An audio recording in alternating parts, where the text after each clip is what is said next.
قریب المرگ پر آیت الکرسی اور چاروں کول پڑھ کر دم کریں۔ سورۃ البقرہ کی آخری 3 آیات اور 6 کلمے پڑھنے کی تلقین بھی کریں اور خود بھی اس کے پاس بیٹھے بیٹھے یہ کلمات پڑھتے رہیں۔ اگر وہ عربی زبان نہیں سمجھ سکتا تو اردو ترجمہ بھی ساتھ بیان کرے۔ قریب المرگ کے پاس سورۃ یاسین، سورۃ صافات، سورۃ احزاب اور سورۃ اعراف پڑھنے کی زیادہ فضیلت ہے۔ جو لوگ یعنی جس پر غسل جنابت فاض ہو چکا ہو، حیضہ یعنی حیض والی عورت اور نفاسہ یعنی نفاس والی عورت کا مرنے والے کے پاس جانا سختی سے منع کیا گیا ہے۔ اس سے رحمت کے فرشتے کراہت محسوس کرتے ہیں۔ مرنے والے کے پاس اونچی آواز میں باتیں کرنے اور رونے سے پرہیز کرے۔ اگر جان نہ نکل رہی ہو اور ممکن ہے تو مرنے والے کی چارپائی کو اس جگہ پر رکھا جائے جہاں وہ اکثر نماز پڑھا کرتا تھا۔ مرنے والا اگر بے چینی محسوس کرے اور ہاتھ پاؤں چڑھائے تو اسے روکنے کی ہرگز کوشش نہ کرے۔ موت کی علامات میں سے یہ بھی ہے کہ ہاتھ پاؤں کا ڈھیلا پڑ جانا اور ناک کا ٹیڑھا ہو جانا، دل کی دھڑکن اور سانس کا رک جانا، آنکھوں میں روشنی کا نہ رہنا اور جسم کی رنگت کا بدل جانا وغیرہ۔ روح نکلنے کے بعد آنکھیں اور ہونٹ بند کر دیں اور دونوں ہاتھوں کو پہلو میں پھیلا دیں۔ پاؤں کے انگوٹھے کسی چیز کے ساتھ آپس میں باندھ لیں۔ کسی کپڑے سے ٹھوڑی کے نیچے سے لے کر سر کے اوپر تک گرہ لگا دیں تاکہ منہ کھلا نہ رہ جائے، کیونکہ اسی حالت میں میت ٹھنڈی ہو جائے تو اس کی حالت تبدیل نہیں ہوتی۔ میت کے زیورات اور انگوٹھیاں وغیرہ بھی جلدی اتار لی جائیں تاکہ بعد میں سوجن کی وجہ سے اتارنے میں مشکل پیش نہ آئے۔ میت کو کسی کپڑے وغیرہ سے ڈھانپ دیں، اکیلا نہ چھوڑیں۔ اگر رات ہو تو اس کے پاس روشنی کا انتظام کریں۔ میت کے پاس قرآن پاک کی تلاوت اور ذکر و اذکار کرتے رہیں اور موت کے بعد اس کی تدفین میں جلدی کریں۔ یہ ایک مذہبی رسم ہے جس کے ذریعے مردے کو الوداع کہنے کے ساتھ ساتھ تعلیم و ہدایت بھی دی جاتی ہے، اور یہ اصلاحی تلقین ہے کیونکہ ہمارا عقیدہ ہے کہ مرنے کے بعد مردے کو اللہ تبارک و تعالیٰ کے حکم سے زندہ کیا جاتا ہے اور 2 فرشتے مردے سے سوال و جواب کرتے ہیں۔ مرنے کے بعد ہر انسان کے نامہ اعمال کی کتاب بند ہو جاتی ہے کیونکہ اب وہ نہ کوئی نیکی کرنے کے قابل رہتا ہے اور نہ ہی کوئی گناہ اس سے سرزد ہو سکتا ہے۔ ہاں، مگر بالواسطہ نیکیوں کا اجر اسے ضرور ملتا رہتا ہے۔ وہ نیک اعمال جن کا آغاز اس نے اپنی زندگی میں کیا تھا اور وہ اس کے بعد بھی جاری رہے، اس کی جزا اس کو برابر ملتی رہے گی، یا وہ ثواب جو اس کے عظیم رشتہ دار اس کو احسال کریں گے۔ اسی طرح اگر مرنے والے نے اپنی زندگی میں کسی برے عمل کی بنیاد رکھی تھی جو اس کے مرنے کے بعد بھی جاری رہا تو وہ بھی اس کے لیے دردناک عذاب کا موجب بنا رہے گا۔ حضرت نبی کریم صلی اللہ علیہ وآلہ وسلم کی ایک حدیث کا مفہوم ہے کہ مرنے کے بعد انسان کا عمل موقوف ہو جاتا ہے مگر 3 چیزوں کا ثواب جاری رہتا ہے۔ صدقہ جاریہ، مثلا رفع عامہ کے وہ کام جو اس نے عوام کے لیے جاری کیے، علم جو اس نے پھیلایا اور لوگ اس سے مستفید ہوتے رہے، نیک اولاد جس کی اس نے اچھی تربیت کی اور وہ اس شخص کے مرنے کے بعد نیک اعمال نیک کام بجا لاتی رہی۔ یہ وہ اعمال ہیں جن کا سبب مرنے والا خود ہوتا ہے، لیکن کچھ ایسے عوامل بھی ہوتے ہیں جن کا سبب مرنے والا خود نہیں ہوتا بلکہ اس کے دوست، احباب اور عزیز رشتہ دار ہوتے ہیں جو نیکی کے کام سر انجام دیتے ہیں اور اس کا ثواب اسے احسال کرتے رہتے ہیں۔ حضرت صلی اللہ علیہ وآلہ وسلم کا فرمان عالی شان ہے کہ اپنے مرنے والوں کے لیے ہدیہ دیا کرو۔ صحابہ نے عرض کیا کہ ان کے لیے ہدیہ کیا ہے؟ آپ نے فرمایا ان کے لیے ہدیہ صدقہ اور دعا ہے۔ نیز فرمایا کہ مومنوں کی روحیں ہر جمعہ آسمان پر اپنے اپنے گھروں کے سامنے آتی ہیں اور عید والے دن بھی آتی ہیں اور درد بھری آواز میں پکار کر کہتی ہیں، اے میرے اہل عیال، اے میرے ماں باپ اور رشتہ داروں، جو مال ہمارے ہاتھوں میں تھا اس میں سے ہم پر مہربانی کرو کہ اس مال کا حساب اور عذاب تو ہم پر ہے مگر اس سے فائدہ اور لوگ حاصل کر رہے ہیں۔ اس طرح ہر ایک روح اپنے رشتہ داروں اقربا سے فریاد کرتی ہے اور کہتی ہے کہ 1 روپیہ یا 1 روٹی یا 1 کپڑا خدا کی راہ میں دے کر ہم پر مہربانی کرو۔ حضرت ابو ذر غفاری رضی اللہ تعالیٰ عنہ کے جوان بیٹے کا انتقال ہو گیا۔ اسے دفن کرنے کے بعد حضرت ابو ذر غفاری اس کی قبر پر کھڑے ہو کر کچھ اس طرح سے مخاطب ہوئے، بیٹا تیرے بعد یہ دنیا میرے لیے تاریک ہوگی، مجھے اس دنیا سے اب کوئی رغبت نہیں، لیکن 2 وجوہات ہیں جن کی وجہ سے میں ابھی زندہ رہنا چاہتا ہوں۔ ایک تو یہ کہ تو اب اس دنیا سے جا چکا اور تیرا نامہ اعمال اب بند ہو چکا ہے، نیک کاموں کے لیے اب تو دوسروں کا محتاج ہے اور اب تجھے ایک گھٹن اور دشوار گزار سفر بھی درپیش ہے۔ میں چاہتا ہوں کہ اس دنیا سے تجھے کچھ نہ کچھ بھیجتا رہوں تاکہ آخرت کے سفر کی منزلیں تجھ پر آسان ہو جائے، اور دوسرا یہ کہ تیرے بعد مجھے بھی اس سفر پر روانہ ہونا ہے۔ طویل سفر ہے اور زد راہ بہت کم، میں چاہتا ہوں کہ اپنے لیے کچھ مزید توشہ آخرت جمع کر لوں۔ محترم ناظرین، کسی کے اس دنیا سے چلے جانے کے بعد اس کے عزیز رشتہ داروں کی کیا ذمہ داری بنتی ہے؟ سب سے پہلے تو اس مرحوم کے واجبات کی ادائیگی کا انتظام کیا جائے۔ اس نے اگر کسی کا قرض دینا تھا تو وہ ادا کیا جائے۔ اگر اس پر حج واجب تھا اور زندگی میں وہ کسی وجہ سے حج کی ادائیگی نہیں کر سکا تو ایک آدمی کو مقرر کیا جائے جو اس کی طرف سے حج کر سکے۔ اگر اس کے ذمہ قضا نوازے ہیں تو ان کی ادائیگی کا اہتمام کیا جائے، اس کی طرف سے قضا روزے رکھے جائے۔ اگر بغیر اجرت کے کوئی آدمی میسر نہ ہو تو اجرت پر کسی آدمی سے ان کی ادائیگی کروائی جائے۔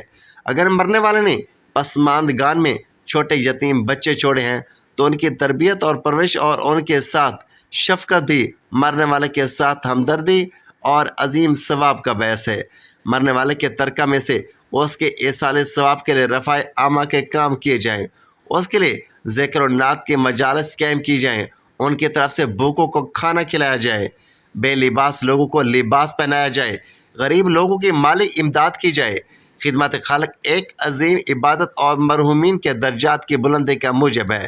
ختم قرآن پاک اور تلاوت کر کے ثواب اس مرحوم کو ایصال کیا جائے۔ زمانہ قدیم سے بزرگان دین کا ایک معمول چلا رہا ہے کہ جب بھی کھانے پینے کے لیے بیٹھتے ہیں تو قرآن پاک کی چند صورتوں کی تلاوت کر کے اس کا ثواب مرحومین کو بخش دیتے ہیں، ایصال ثواب بھی اور کھانے میں برکت بھی۔ محترم ناظرین، اس ایصال ثواب کا ایک اور آسان سا عمل آپ کی خدمت میں پیش کر رہا ہوں کہ جس کے لیے آپ کو بالکل بھی زحمت نہیں اٹھانی پڑے گی۔ جب بھی آپ کو اپنے کسی مرحوم عزیز کا خیال آئے یا باتوں میں اس کا ذکر ہو یا اس سے متعلق کسی ایسی چیز کو دیکھے جس سے آپ اس کی طرف متوجہ ہو جائیں تو اس عزیز کا تصور کرتے ہوئے ایصال ثواب کی نیت سے ایک مرتبہ درود شریف پڑھ لے۔ ایصال ثواب بھی ہو جائے گا اور درود شریف کی بے شمار برکتیں بھی آپ کو نصیب ہو جائیں گی۔ ایک اور بات یاد رکھے کہ یہ ممکن نہیں کہ کوئی انسان موت سے بچ جائے، ہر ایک نے مرنا تو ہے ہی، تو کیا یہ بہتر نہیں کہ بتائے گی یہ تمام نیک کام وہ خود بھی اپنی زندگی میں کر کے جائیں اور اپنے لیے توشہ آخرت جمع کر لیں، کیونکہ اپنے ہاتھوں سے نیک کام کرنے کا اجر و ثواب اس سے کہیں زیادہ ہوگا جو دوسرے اس کے لیے سر انجام دیں گے۔ اگر وہ وصیت کر کے بھی چلا جائے کہ یہ کام میرے لیے سر انجام دے دینا تو بہت ممکن ہے کہ شیطان ان کے وارثوں کے دل میں کوئی وسوسہ ڈال دے اور وہ اس کی وصیت پر عمل کرنے سے باز رہیں۔ محترم ناظرین، دنیا اور آخرت کے بعد ایک اور عالم ہے جس کو عالم برزخ کہتے ہیں۔ مرنے کے بعد اور قیامت سے پہلے تمام جن و انس کی ارواح کو حسب مراتب اس میں رہنا ہوتا ہے، اور روح کہیں بھی ہو جسم کے ساتھ اس کا تعلق مسلسل جڑا رہتا ہے۔ قبر پر آنے والوں کو پہچانتی ہیں، اور یہ کہنا کہ فلاں کی روح فلاں کے اندر چلی گئی ہے یا اس نے دوبارہ سے جنم لے لیا ہے، یہ عقیدہ قرآن اور حدیث کے خلاف ہے۔ حدیث شریف کے الفاظ ہیں کہ جب انسان مرتا ہے تو اس کی راہیں کھول دی جاتی ہیں کہ جہاں چاہے جائے۔ حضرت سعد بن مصعب رضی اللہ تعالیٰ عنہ سے مروی ہے کہ حضرت سلمان فارسی اور عبداللہ بن سلام رضی اللہ تعالیٰ عنہ باہم ملے، ایک دوسرے سے کہا کہ اگر مجھ سے پہلے انتقال کرو تو مجھے خبر کر دینا کہ وہاں آپ کے ساتھ کیا معاملہ پیش ہوا ہے۔ کہا کیا زندہ اور مردہ ملتے ہیں؟ تو فرمایا ہاں، مسلمان کی روح جنت میں ہوتی ہے اور وہاں اسے اختیار ہوتا ہے کہ جہاں چاہے جائے۔ محترم ناظرین، آئیے اب جانتے کہ کیا مرنے کے بعد مردے اپنے گھر والوں کو یاد کرتے ہیں؟ دیکھیں، جب کسی انسان کا انتقال ہو جاتا ہے تو مرنے والے شخص کو یہ معلوم ہوتا ہے کہ ہم اس دنیا سے منتقل ہو کر اگلی دنیا یعنی عالم برزخ میں آ گئے ہیں، اور اس کو یہ ساری چیزیں یاد بھی ہوتی ہیں کہ ہمارا گھر ہے، ہمارا مکان ہے، ہمارے رشتہ دار اور عزیز و اقارب ہیں اور بھائی بہنیں ہیں اور ہماری ایک فیملی ہے۔ اور یہاں تک کہ جب اس مردے کی روح نکل جاتی ہے اور جب اس کو دفنایا جا رہا ہوتا ہے تو اس وقت تو مردہ اپنی آنکھوں سے ساری چیزوں کو دیکھ بھی رہا ہوتا ہے، یعنی اس کی جو روح ہوتی ہے وہ ان ساری چیزوں کو دیکھ رہی ہوتی ہے، اور اس کو یہ معلوم ہوتا ہے کہ اب ہمیں کفن پہنایا جا رہا ہے اور اب ہمارے جنازے کو اٹھایا جا رہا ہے۔ لہٰذا نیک بندہ تو یہاں تک کہتا ہے کہ جب تک اس کے جنازے کو لوگ اٹھاتے ہیں تو کہتا ہے کہ اے لوگوں، جلدی مجھے لے کر قبرستان چلو اور بہت جلد مجھے میرے اصلی ٹھکانے میں یعنی قبر کے اندر پہنچا دو، کیونکہ اسے موت کے وقت ہی پتہ چل جاتا ہے کہ اس کے ساتھ آگے کیا ہونے والا ہے۔ لہٰذا مومن بندہ یہ کہتا ہے کہ مجھے جلدی لے چلو، مجھے قبر کے اندر اتار دو اور مجھے میرے اصلی ٹھکانے تک پہنچا دو، کیونکہ نبی کریم صلی اللہ علیہ وآلہ وسلم نے ارشاد فرمایا، دنیا مومن کے لیے قید خانہ ہے اور کافر کے لیے جنت ہے۔ جو بھی گناہ گار، فاسق اور فاجر اور بے نمازی انسان ہوتا ہے وہ چیخ چیخ کر یہ کہتا ہے، اے لوگو تم مجھے کہاں لے کر جا رہے ہو؟ وہ اپنی فیملی سے کہتا ہے کہ میں نے اپنے بچوں کے لیے بہت زیادہ کمایا ہے اور ان کے لیے گھر مکان بنایا، ان کے لیے کوٹھیاں بنگلے بنائے، اور اب وہی بچے مجھے میرے گھر سے نکال کر اندھیرے کمرے میں لے جا رہے ہیں۔ اسے بہت گھبراہٹ ہو رہی ہوتی ہے اور وہ اپنی زبان سے کہنے کی کوشش بھی کرتا ہے کہ اے لوگوں مجھے مت لے کر جاؤ۔ بہرحال جب اسے قبر کے اندر رکھ دیا جاتا ہے تو اسے یہ معلوم ہوتا ہے کہ اب وہ قبر کے اندر ہے اور اس کی فیملی پچھلی دنیا میں جس میں وہ پہلے تھا وہاں اس کی فیملی اور اس کے رشتہ دار موجود ہیں۔ یہاں تک کہ جب کوئی انسان اپنے مردے کی قبر پر جاتا ہے تو وہ مردہ اپنی قبر پہ اس آنے والوں کو پہچان بھی لیتا ہے کہ یہ ہمارا فلاں شخص ہے۔ اگر باپ قبر کے اندر ہے تو وہ پہچان لیتا ہے کہ میری قبر پر آیا ہوا میرا بیٹا ہے یا میرا بھائی ہے یا میرا فلاں رشتہ دار ہے۔ لیکن اگر وہ اپنے گناہوں کی وجہ سے سزائیں بھگت رہا ہوتا ہے تو پھر پہچاننے کے باوجود اس کی کوئی توجہ اور اس کو کوئی دھیان اس کی طرف نہیں ہو پاتا۔ جب بھی کوئی مسلمان کسی قبر پر جاتا ہے تو کیا کہتا ہے؟ یقیناً وہ یہی کہتا ہے کہ السلام علیکم یا اہل القبور، یعنی اے قبر والو تم پر سلامتی ہو۔ اس سے مراد وہ فرشتے ہیں جو قبر کے اندر ہیں اور وہ مردہ ہیں جو قبر کے اندر ہیں۔ اس کو یہ بات معلوم ہوتی ہے اور پھر وہ وہاں سے یاد بھی کر رہا ہوتا ہے اپنے گھر والوں کو۔ جب وہ یاد کرتا ہے اور پھر نبی کریم صلی اللہ علیہ وآلہ وسلم نے ارشاد فرمایا، جب کوئی شخص اپنے کسی مرحوم یعنی کسی مردے کے لیے ایصال ثواب کرتا ہے تو جب اس کے لیے وہ تحفہ بنا کر اس کو پیش کیا جاتا ہے تو وہ بہت خوش ہوتا ہے اور اس کو ایسی خوشی ملتی ہے اس وقت اس سے پہلے اس کو ایسی خوشی ملی ہوئی نہیں ہوتی۔ روایت بخاری شریف، یعنی جب کوئی بندہ کسی کے لیے ایصال ثواب کرتا ہے تو اس کو ایسی خوشی ملتی ہے کہ وہ اس سے بے حد خوش ہوتا ہے۔ تو بہرحال وہ اپنے گھر والوں کو یاد کرتا ہے اور جو گناہ گار شخص ہوتا ہے تو اسے یہ دنیا بہت یاد آتی ہے کہ ہم بہت عیش کی زندگی میں تھے، کیونکہ اس کے لیے وہ جنت ہوتی ہے۔ لیکن جو نیک بندہ ہوتا ہے تو اس کے لیے یہ نیک بندہ ہوتا ہے تو اس کے لیے یہ دنیا قید خانہ ہوتی ہے، اور جو قبر کی زندگی ہے یعنی عالم برزخ کی جو زندگی ہے تو وہ اس کے لیے جنت والی زندگی ہوتی ہے، کیونکہ اس کے لیے قبر کے اندر ہی جنت کا بچھونا بچھا دیا جاتا ہے۔ نیک بندے کے لیے قبر میں جنت کی کھڑکی کو کھول دیا جاتا ہے، اس کو جنت کا لباس پہنا دیا جاتا ہے اور جنت کی خوشبوئیں قبر کے اندر محسوس کرتا رہتا ہے۔ وہ نیک انسان جو نیک مردہ ہوتا ہے وہ قبر کے اندر بڑی راحتوں میں ہوتا ہے، تو اس کے بعد اس کو دنیا کی کوئی فکر پریشان نہیں کرتی، کیونکہ اب وہ اپنی اس زندگی میں ہوتا ہے جس پہ اس کا اصل ٹھکانہ ہے، تو وہ اس زندگی میں خوشی خوشی رہتا ہے۔ اور نیک لوگ ایسے ہوتے ہیں جب ان کا انتقال ہوتا ہے تو ان کو ایسے سلا دیا جاتا ہے جیسے نئی نویلی دلہن ہو۔ معلوم ہوا کہ جو نیک بندہ ہے اس کی روح بڑے عیش و آرام میں رہتی ہے اور اسے دنیا میں کسی بھی طرح کی کوئی فکر لاحق نہیں ہوتی، اور جو گناہ گار بندہ ہوتا ہے اس کی یہ دنیا بھی بہت یاد آتی ہے اور وہ قبر کی سختیوں سے بہت پریشان رہتا ہے۔ بہرحال جو اصل چیز ہے وہ عمل ہے، اور عمل پر یہ ساری چیزیں ہیں۔ اگر انسان کے اعمال اچھے ہیں تو موت سے اچھا کوئی پیغام نہیں، اور اگر انسان کے اعمال برے ہیں تو موت سے برا کوئی پیغام نہیں۔ قرآن کریم میں اللہ تبارک و تعالیٰ کا فرمان ہے، تم اپنے رب سے گڑ گڑا کر اور دونوں صورتوں میں دعا کیا کرو، بے شک وہ حد سے بڑھنے والوں کو پسند نہیں کرتا۔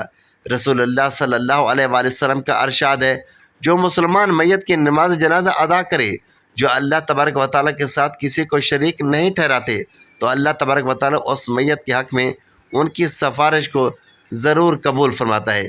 ایک دوسری روایت میں آپ صلی اللہ علیہ وآلہ وسلم کا ارشاد ہے، جس میت کی نماز جنازہ امت مسلمہ کے 100 افراد ادا کر کے اس کی شفاعت کرتے ہیں تو ان کی سفارش مرنے والے کے حق میں قبول کی جاتی ہے۔ امام ابن قیم رحمۃ اللہ علیہ فرماتے ہیں، نماز جنازہ کا مقصد میت کے لیے دعا ہے۔ قبر کے پاس کھڑے ہو کر دعا اور طلب مغفرت کرنا کیسا عمل ہے؟ حضرت عبداللہ بن عمر رضی اللہ تعالیٰ عنہ کی روایت ہے کہ رسول اللہ صلی اللہ علیہ وآلہ وسلم جب میت کو قبر کے اندر رکھتے تو فرماتے کہ اللہ تبارک و تعالیٰ کے نام سے اور رسول اللہ صلی اللہ علیہ وآلہ وسلم کے طریقے پر۔ نیز حضرت عثمان بن عفان رضی اللہ تعالیٰ عنہ کی روایت ہے، وہ کہتے ہیں کہ جب رسول اللہ صلی اللہ علیہ وآلہ وسلم میت کی تدفین سے فارغ ہوتے تو قبر پر کھڑے ہو کر فرماتے کہ اپنے بھائی کے لیے مغفرت کی دعا کرو اور اس کے لیے ثابت قدمی مانگو، اس لیے کہ ابھی اس سے سوال کیا جائے گا۔ ناظرین، اللہ رب العالمین کی بارگاہ میں دعا ہے کہ اللہ تبارک و تعالی ہم تمام مسلمانوں کو خوب اچھے اور نیک اعمال کرنے کی توفیق عطا فرمائے۔ میرا سنانا اور آپ کا سننا اپنی بارگاہ الہی میں قبول و منظور فرمائے اور ہمارا خاتمہ بالخیر فرمائے، آمین یا رب العالمین۔ محترم ناظرین، اگر آپ کو ہماری آج کی معلوماتی ویڈیو پسند آئی ہو تو ویڈیو کو لائک کریں، دوستوں میں شیئر کریں اور اس طرح کی اصلاحی اور سبق آموز ویڈیو روزانہ کی بنیاد پر دیکھنے کے لیے چینل کو سبسکرائب ضرور کیجیے اور کمنٹ باکس میں اللہ تعالیٰ کے 99 نام میں سے ایک نام ضرور ٹائپ کریں۔ اگلی ویڈیو تک کے لیے اجازت دیجیے، اللہ حافظ۔